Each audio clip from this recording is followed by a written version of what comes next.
ang subong nga Paskwa, kaupod ang Bombo Radio Philippines. Merry Christmas, mga kabombo!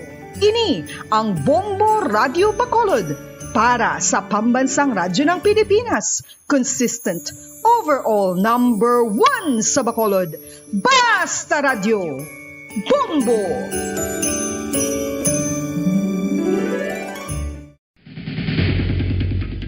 Ang food safety ang nagagarantiya nga ang pagkaon hindi makatugas ang anuman nga halit sa consumers o kung makakaon sini, samtang ini ang ginahanda o kung nakaon. May ara man sa ginatawag food and waterborne diseases o kung grupo sa mga balatian, tugas ang anuman nga infectious o kung non-infectious agents. Ang mga masunod ginakabig common causes ng food and waterborne diseases: unsafe nga ginahalinan sa ginainom nga tubig, improper disposal of human waste, unhygienic practices, unsafe food handling and preparation practices.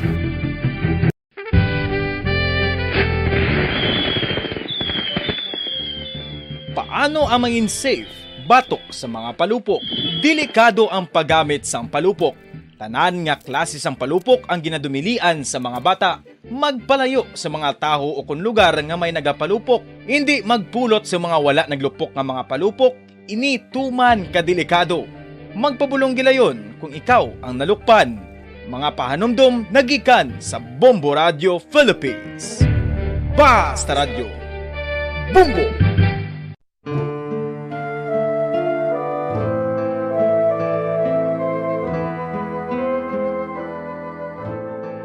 Pangamuyo para sa 2022 elections. Sa ngalan sang Amay, sang Anak, kag sang Espiritu Santo.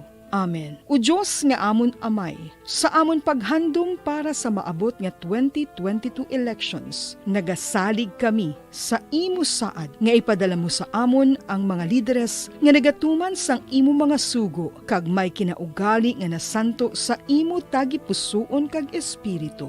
Ginoong Jesus, hatagi sang inspirasyon ang tanan nga nagahandom nga magpungko sa pwesto, agud sila mangin lider kag alagad nga magabutang sang kaayuhan sang kadaman, ilabi na ang mga kubos, mga maluya, kag mga ginapigos, labaw sang sa ila personal nga interes. Tagdumala nga alagad nga nagahandom sa matudtud nga pag-alagad, kag indi nga sila ang pag-aalagaran. Tagdumala nga alagad nga may integridad, kag kaluoy para sa tanan. Ubalaan nga Espiritu Santo, sanagi ang amon mga huna-huna kag kasing-kasing, agud amon makita sang maathag ang mga kinahanglanon sang amon katawhan, ang mga promesa sang mga kandidato, kag ang ila ikasarang sa pagtuman sini tanan.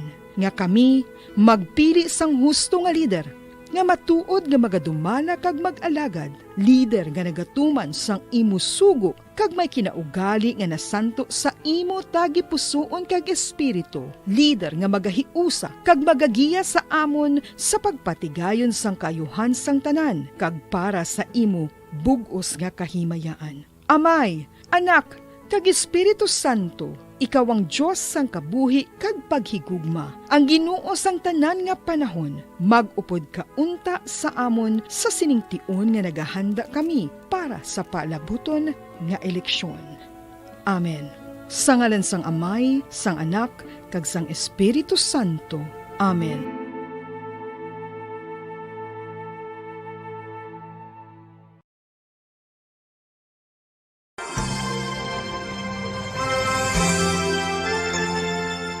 His Excellency, Most Reverend Patricio A. Bozon, SDB-DD, Bishop of Bacolod, sa Pabalik ka din sa pagkapangalagad sa Bombohanay Bigtime. Medyo kolabo sa atong tiyempo report ni Bombo France Sandra Burgos karon na lang sa Bombohanay sa Udo.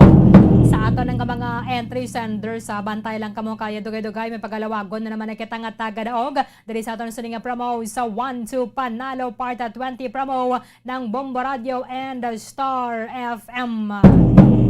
Sige, iban nga mga impormasyon ka mga balita, bantayan na ninyo sa Bombohanay sa Udo. Dirigid lamang sa matutod nga numero 1. Upda na kita buwas sa maman sa gihapon nga oras. 22 dias na lang ang nabilin antes sang adlaw sang Paskwa. Sa katapusan, ang inyong lagad si Bombo, Erlyn, Bayonita para sa Pambansang Radyo ng Pilipinas. Consistent overall number 1 sa Bacolod, Basta Radio, Bombo! Bacolod. Number 1! Basta Radio!